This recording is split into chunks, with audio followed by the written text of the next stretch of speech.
Empat kaidah yang berkaitan dengan akidah kita kaum muslimin. Dan kitab ini ditulis oleh Syekh Muhammad Ibn Abdul Wahhab At-Tamimi rahimahullahu ta'ala. Kita baca pelan-pelan matannya baru kita jelaskan.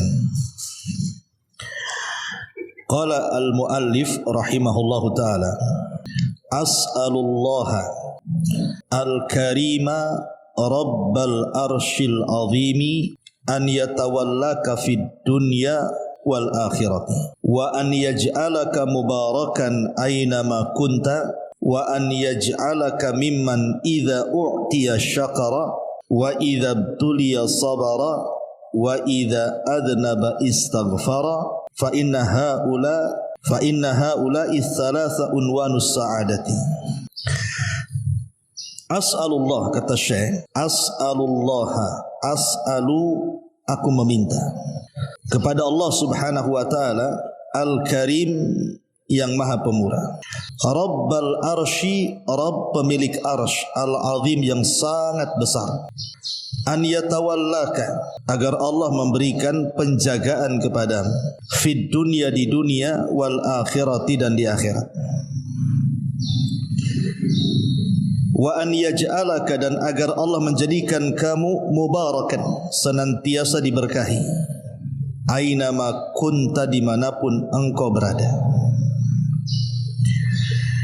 wa an yaj'alaka, dan agar Allah menjadikan engkau mimman, dari orang, idza u'tiya, kalau diberi, syakara, dia bersyukur, wa idza btuliya, dan apabila diuji, sabara, dia sabar, wa idza adnaba, dan kalau dia melakukan dosa, istaghfara, langsung istighfar. Fa inna haula'i thalatha, maka sesungguhnya tiga perkara itu, unwanus sa'adati, adalah alamat-alamat dari kebahagiaan manusia. Perhatikan di sini. Di sini Syekh pengarang rahimahullahu taala, beliau memulai kitabnya dengan muqaddimah yang sangat bagus sekali, muqaddimah yang luar biasa. Beliau memulai kitabnya dengan tawassul, bertawassul dengan nama-nama Allah subhanahu wa ta'ala yang sangat agung sekali. As'alullah, aku meminta kepada Allah, al-karima, yang maha pemurah, Rabbal arshil azim, Rabb pemilik arsy yang sangat besar. Jadi Syekh memulai kitabnya dengan apa? Dengan tawassul. Apa itu tawassul? Tawassul itu artinya kita menghubungkan dengan Allah subhanahu wa ta'ala lewat nama-namanya, agar Allah subhanahu wa ta'ala memberikan keinginan kita. Jadi kita menjadikan nama-nama Allah itu sebagai wasilah untuk keinginan kita kepada Allah subhanahu wa ta'ala. Dan tawassul itu ada dua macam. Ada tawassul yang disyariatkan, ada tawassul yang tidak disyariatkan. Adapun tawassul yang disyariatkan ada tiga. Tawassul yang disyariatkan ada tiga. Pertama, tawassul dengan menggunakan nama-nama Allah dan sifat-sifatnya. Yang kedua, tawassul dengan amal-amal saleh kita. Dan yang ketiga, tawassul dengan doa orang soleh yang masih hidup. Ini namanya tawassul yang dibolehkan. Saya ulang, tawassul dengan nama-nama Allah dan sifatnya, seperti yang dilakukan Syekh di sini dalam muqaddimah kitab Qawaidul Arba di sini. As'alullahal karim Rabbal arshil azim. Aku meminta kepada Allah, Zat yang maha pemurah, Rabb pemilik arsy yang sangat besar. Lah hendaknya antum juga gitu sebagai santri. Kalau antum ingin diberikan kecerdasan, ilmu, bertawassullah dengan nama-nama Allah. Setiap di waktu-waktu mustajab antum berdoa kepada Allah Azza wa Jal dengan menyebut nama-namanya, agar Allah memberikan kecerdasan kepada antum. Bertawassul. Di antara nama Allah Al-Alim. Al-Alim itu zat yang maha mengetahui. Minta kepada Allah dengan memperbanyak kalimat Ya Alim, Alimni. Wahai zat yang maha mengetahui, ajarkan pengetahuanmu kepadaku. Nah, seperti itu. Minta setiap solat kita di waktu-waktu mustajab. Dan juga bisa untuk digunakan doakan orang tua antum. Dengan tawassul dengan nama Allah itu mendoakan orang tua juga. Antum doakan dari pesantren sini agar orang tua dimudahkan rizkinya. Umpamanya ya Razzaq, wahai Zat yang Maha memberikan rizki, berikan rizki kepada orang tuaku. Seperti itu. Dalam setiap waktu-waktu mustajab, sepertiga malam, ketika menjelang antara adzan dan qomat, ketika hari Jumat. Sekarang hari Jumat ini antara dua khutbah dan semenjak ba'da asar sampai maghrib itu waktu mustajab tuh. Itu namanya tawassul dengan nama-nama Allah namanya. Atau tawassul dengan amal soleh.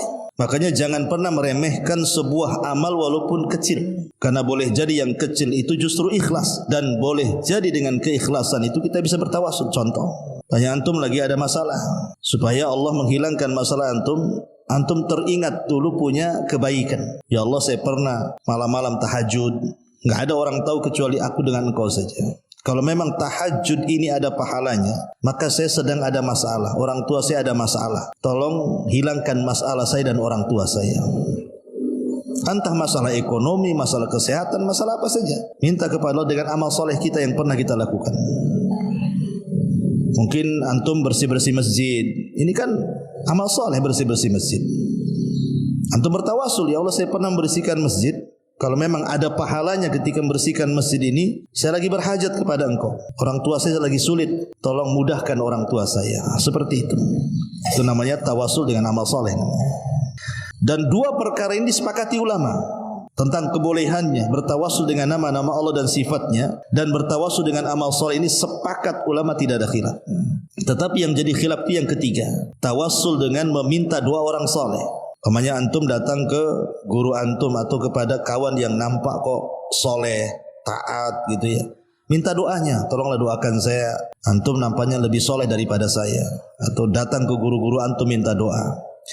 Nah ini jadi khilaf ulama tentang apakah sunnah ataukah hanya sekedar hukumnya mubah saja. Ada yang mengatakan sunnah, dan itu bagian tawassul syar'i karena ada riwayat-riwayat yang menunjukkan bahwa banyak para sahabat juga yang minta doanya orang lain. Contoh umpamanya kisah Ukasha ibn Mihsan. Ukasha ibn Mihsan itu meminta doanya Nabi. Saat Rasul menjelaskan tentang 70.000 orang yang masuk surga tanpa hisab dan adab, kemudian Rasul menjelaskan sifat-sifatnya. Tiba-tiba Ukasha ibn Mihsan mengatakan, ya Rasulullah, doakan aku termasuk yang 70.000 orang masuk surga tanpa hisab itu dan tanpa adab itu. Maka kata Rasul, anta minhum, engkau bagian dari mereka. Artinya Ukasha minta doa Nabi kan. Atau di zaman Umar bin Khattab meminta doa kepada Abbas ketika sholat istisqa ya. Tetapi sebagian para ulama mengatakan bahwa tidak disunahkan meminta doa kepada orang soleh. Kenapa? Karena bisa menghilangkan tawakal. Doa itu jangan ada wasilah antara kita dengan Allah. Kalau mau doa jangan lewat orang, langsung aja kepada Allah gitu maksudnya. Ngapain lewat orang-orang soleh walaupun mereka masih hidup ya. Makanya ini terjadi silang pendapat, tetapi secara umum bahwa minta doa orang soleh itu dibolehkan. Tetapi sebenarnya mengatakan tarkuhu aula, kalau meninggalkannya lebih baik, langsung aja berdoa kepada Allah Azza wa Jalla. Tapi kalaupun minta doa ya boleh-boleh saja, tapi tidak sampai kepada hukum mustahab. Ya. Nah ini tawassul syar'i namanya. Adapun di sana tawassul yang tidak syar'i seperti tawassul ke kuburan, datang kepada kuburan-kuburan meminta-minta di situ. Nah, itu tawassul tidak syar'i, bisa terjerumus kepada kesyirikan malah. Taib, di sini muallif rahimahullahu taala memulai dengan bertawassul dengan nama-nama Allah. As'alullaha al-karima rabbal arsyil azim. Aku meminta kepada Allah zat yang maha pemurah, Rabb pemilik arsy yang sangat besar. Dan arsy adalah makhluk Allah yang sangat besar. Tidak ada makhluk yang lebih besar dibandingkan arsy. Dan dia makhluk yang pertama diciptakan Allah. Dan setelah Allah menciptakan arsy, maka Allah beristiwa di atasnya. Sebagaimana Allah mengatakan Ar-Rahman 'alal arsy istawa. Zat yang Maha Rahman beristiwa di atas arsy. Tetapi bukan, jangan disalahpahami bahwa ketika arsy Allah itu makhluk yang sangat besar, maksudnya lebih agung dibandingkan makhluk yang lain, tidak. Bukan berarti dipahami bahwa arsy lebih agung, lebih mulia dibandingkan makhluk Allah yang lain, tidak. Maksudnya Allah ingin menjelaskan bahwa makhluk yang paling besar itu adalah arsy. Jangankan lagi arsy, kursi. Makanya dalam Quran itu ada ayat kursi. Kursi itu tempat berpijak kaki Allah Subhanahu wa taala. Apa kata Allah? Wasi'at kursiyuhus samawati wal ard. Kursinya Allah itu meliputi langit dan bumi. Artinya dalam riwayat Abdullah bin Mas'ud radhiyallahu an, kalau seandainya kita kumpulkan langit dan bumi kemudian dibandingkan dengan kursi Allah, maka itu sama dengan melempar cincin ke padang pasir. Cincin itu langit dan bumi, kursinya itulah padang pasirnya. Bagaimana dengan arasnya? Allahu Akbar, tentu lebih besar lagi. Dan bagaimana dengan penciptanya Allah subhanahu wa ta'ala? Dan aras itu dipikul oleh 8 para malaikat berdasarkan As-Quran. Dan kita tahu bahwa malaikat pemikul aras itu digambarkan oleh Rasul, di mana kakinya itu berpijak kepada lapisan bumi yang paling dalam, kemudian badannya menjulang sampai melintasi langit pertama, kedua sampai ketujuh, sampai melewati sorga, kemudian tanduknya memikul aras. Itu besar, ya, besar sekali. Ya, makanya di sini as'alullahal karim rabbal arsyil azim. Aku meminta kepada Allah al-karim yang maha pemurah, Rabb pemilik arasy yang sangat agung atau yang sangat besar. Setelah kemudian pengarang Asy-Syaikh bertawasul kepada Allah Subhanahu wa taala dengan nama-nama Allah Subhanahu wa taala, Al-Karim, Rabb, ya. An yatawallaka, mulai kemudian Syekh mendoakan kita. An yatawallaka, maka Syekh mendoakan kita sebagai pembaca kitab ini. Subhanallah, ini baiknya Syekh ketika mengarang kitab ini. Setelah beliau bertawasul dengan nama-nama Allah dan sifatnya, maka beliau mendoakan kebaikan kepada kita. An yatawallaka, agar engkau yang membaca kitab ini Allah berikan penjagaan, agar Allah menjagamu, agar Allah mencukupimu, agar Allah menjadikan engkau wali dari wali-walinya di dunia. Fid dunya wal akhirah, baik di dunia ataupun di akhirat. Karena kalau Allah Subhanahu wa taala sudah menjadikan kita wali-walinya, orang-orang yang senantiasa dipantaunya, dijaganya, dirawatnya, dicukupinya, maka siapapun yang berani memusuhi kita, maka sama dengan memusuhi Allah Subhanahu wa taala. Man adali waliyan faqad adzantuhu bil harbi. Barang siapa yang memusuhi wali-waliku, kata Allah, maka dia sudah mengiklankan perang kepadaku, kata Allah. Lihat bagaimana Syekh lembutnya kepada kita, mendoakan kebaikan. Jadi antum yang membaca kitab ini didoakan oleh beliau agar kita dijaga oleh Allah, agar kita dirawat, agar kita senantiasa dicukupi oleh Allah Azza wa Jalla, baik dunia kita atau akhirat kita. An yatawallaka fid dunya wal akhirah. Dan ini juga penting bagi antum juga. Ya, antum harus mendoakan orang tua antum dengan doa yang baik. Sebagaimana Syekh mendoakan kita dengan kebaikan, antum juga doakan dari pesantren ini kebaikan kepada orang tua, agar orang tua dijaga Allah, agar orang tua itu senantiasa dirawat Allah, dicukupkan Allah, baik dunia atau akhirat. Jadi seorang santri sudah selayaknya kemudian harus mendoakan kebaikan kepada siapapun, bukan kepada orang tua saja, kepada guru-gurunya, kepada kawan-kawan satu kamarnya, satu kelasnya, dan kepada orang-orang yang ada di sekitar kita, terutama orang-orang yang berjasa kepada antum. Siapa yang berjasa? Orang tua pertama. Dan yang kedua, guru-guru antum itu orang berjasa. Doakan mereka, doakan kebaikan. An yatawallaka fid dunya wal akhirah. Kemudian kata Syekh, wa an yaj'alaka mubarakan, dan agar Allah Subhanahu wa taala menjadikan kamu mubarakan, penuh dengan kebaikan, penuh dengan berkah. Aina ma kunta, dimanapun kau berada. Artinya agar Allah Subhanahu wa taala menjadikan kita ini orang baik. Dimanapun kita berada, kita menebar kebaikan di situ. Karena ada orang-orang itu kalau kumpul dengan orang tidak membawa kebaikan, justru dia membawa kesesatan tuh. Jadi kalau bisa antum kumpul di mana saja, maka jadilah pembuka pintu sorga, jangan pembuka pintu neraka. Jadi keberadaan kita di tengah-tengah manusia itu, jadilah orang yang bermanfaat sehingga kita disenangi dan didoakan kebaikan. Jangan menjadi orang yang membuka pintu kejahatan. Kumpul di situ pula buat mengacau orang dengan gibahnya, dengan namimahnya, dengan ucapan-ucapan kotornya. Jangan. Ya, jadilah kita orang baik dan membawa kebaikan kepada manusia. An yaj'alaka mubarakan aina ma kunta, agar engkau, kata Syekh, dijadikan orang yang penuh dengan berkah, kebaikan dimanapun kau berada. Kemudian kata Syekh, wa an yaj'alaka mimman idza utiya syakar, dan agar Allah menjadikan engkau dari manusia yang apabila diberikan nikmat dia bersyukur. Jadi Syekh mendoakan kita juga agar kita menjadi hamba Allah yang mudah bersyukur. Dan seharusnya begitu. Seorang muslim itu kalau diberikan nikmat oleh Allah Subhanahu wa taala tidak boleh kita kufur, harus syukur. Saya buat dua percontohan dalam Quran. Pertama kisah Nabi Allah Sulaiman, yang kedua kisah Qarun. Dua-duanya diberikan nikmat oleh Allah, baik Qarun ataupun Nabi Allah Sulaiman alaihi salam. Tapi lihat bagaimana dua manusia ini ketika berhadapan dengan nikmat. Qarun manusia yang paling kaya, tidak ada manusia yang lebih kaya dibandingkan Qarun. Sampai namanya hari ini disebut-sebut baik Yahudi, Nasrani atau Islam. Dan mereka mengetahui sepak terjangnya, bahkan ditulis dalam kitab-kitab mereka. Termasuk juga Quran menceritakan tentang kisah Qarun. Nah, ketika Nabi Allah Musa alaihi salatu wassalam diperintahkan Allah untuk mengambil zakat terhadap orang-orang kaya termasuk Qarun, Qarun menolak. Kemudian dia mengeluarkan kata-kata yang diabadikan dalam Quran, kata-kata kufur nikmat. Apa kata Qarun? Innama utituhu min ilmin indi. Sesungguhnya kekayaan yang kumiliki ini datang karena kecerdasanku. Dia tidak menasabkan nikmat kepada Allah. Harusnya setiap nikmat itu dinasabkan kepada Allah, tapi dia tidak. Dia menasabkan nikmat kepada dirinya. Ini kekayaan hasil jerih payah saya, hasil kerja keras saya, hasil keringat saya, hasil kecerdasan saya. Tidak ada urusan dengan orang lain. Jadi dia menafikan Allah di situ. Seolah-olah kekayaan itu datang dari dia, bukan dari Allah. Itu namanya kufur nikmat.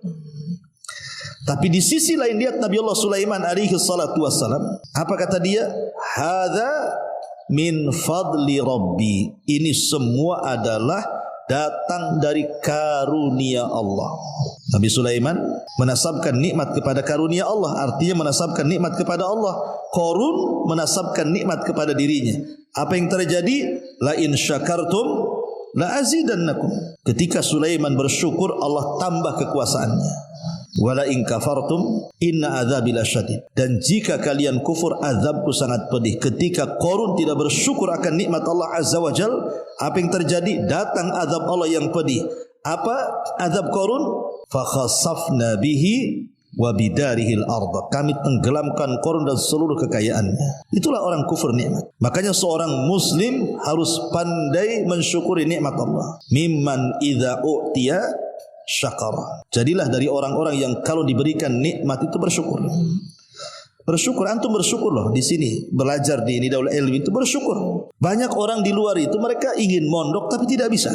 Entah anaknya tak mau mondok atau mungkin orang tua yang tidak punya kesanggupan sehingga tidak diberikan hidayah untuk memondokkan anaknya di pesantren. Bersyukur antum bisa belajar agama karena keberadaan antum di sini itu berbeda dengan di luar. Antum di sini bisa menjaga salat, bisa menjaga baca Quran, bisa belajar agama, itu semua pahala yang antum akan dapat setiap hari. Maka bersyukur kepada Allah Azza wa Jalla. Berbahagia di sini. Jangan sedih, ya. Kemudian yang kedua, wa idzabtuliya sabara. Dan apabila ditimpa oleh bala, musibah, sabara, maka seorang harus sabar. Manusia itu tidak lepas daripada ujian, ikhwan. Antum senantiasa akan diuji oleh Allah Azza wa Jalla. Tidak di sini, tidak di rumah. Boleh jadi mungkin di sini antum diuji oleh Allah Subhanahu wa taala jauh dari orang tua. Sabar. Ya, karena hakikatnya antum itu membahagiakan orang tua sebenarnya. Bukan berarti jauh dari orang tua itu kayaknya apa gitu. Orang tua buang antum. Enggak, mana ada orang tua buang antum di sini. Tidak, orang tua itu menitipkan antum kemari itu supaya antum jadi orang baik, orang soleh, orang cerdas, jadi ustaz, jadi ulama, kan begitu. Maunya mereka seperti itu. Makanya mereka menitipkan di pesantren. Karena ada salah paham santri itu seolah-olah orang tua saya enggak sayang, dia buang saya ke sini. Tidak. Ini bukan pembuangan pesantren itu. Ini tempat antum menimpa agama. Dan nanti di sini antum akan banyak musibah. Maksudnya bala, ujian dari Allah. Orang yang di pesantren itu pasti akan diuji. Mungkin antum yang tadinya enak tidur di rumah, di sini tak enak pula tidur. Makan enak di rumah, di sini pula makannya asal-asalan, kan itu ya. Kemudian antum harus diperintah-perintah oleh ustadz begini begitu macam-macam dengan aturan. Nah, tetapi kalau antum sabar, insya Allah, ya antum kan di sini nggak lama juga, setahun 2 tahun, insya Allah antum kalau tiap hari belajar pintar juga kan. maka bersabar. Ya, atau kadang-kadang ketika di tengah-tengah belajar antum sakit, ya kan, mungkin banyak nyamuk, banyak apa kan, itu ujian anak pesantren. Tapi ingat, ujian di luar juga ada yang lebih berat dibandingkan antum di sini. Tetapi kata Syekh di sini, wa idza tuliya sabara, kalau ditimpa dengan sebuah ujian bersabar. Kemudian yang ketiga, wa idza adzab istighfar, kalau kita melakukan dosa segera istighfar. Seorang muslim itu tidak boleh diam dari dosa. Makanya Rasul mengatakan seorang mukmin itu kalau melihat dosa seperti duduk di bawah gunung yang akan roboh. Gimana kalau antum duduk di bawah gunung, gunung itu mau akan meletus, pasti antum lari. Artinya seorang mukmin harusnya lari dari dosa. Tapi orang fasik, dia melihat dosa seperti lalat menghinggapi hidungnya, ditepak datang lagi. Artinya bukan tobat, tomat namanya. Habis tobat kumat. Nah, itulah orang fasik namanya, ya. Makanya seorang muslim itu kalau dia melakukan dosa, istighfar, langsung dia istighfar. Apa kata Syekh ditutup kata-katanya? Fa inna haula'i thalatha unwanus sa'adah. 3 perkara ini tanda orang bahagia. Kalau kita dalam kehidupan kita bisa bersyukur akan nikmat, bisa bersabar akan ujian, bisa istighfar akan dosa, dan kita praktekkan dalam kehidupan kita, baik di pesantren atau di luar pesantren, maka pasti kita akan bahagia. Yakin kalau 3 perkara ini kita amalkan pasti bahagia. Kalau dia mendapatkan nikmat, dia bersyukur, alhamdulillah, ya. Karena ada orang itu yang diberikan nikmat tidak bersyukur.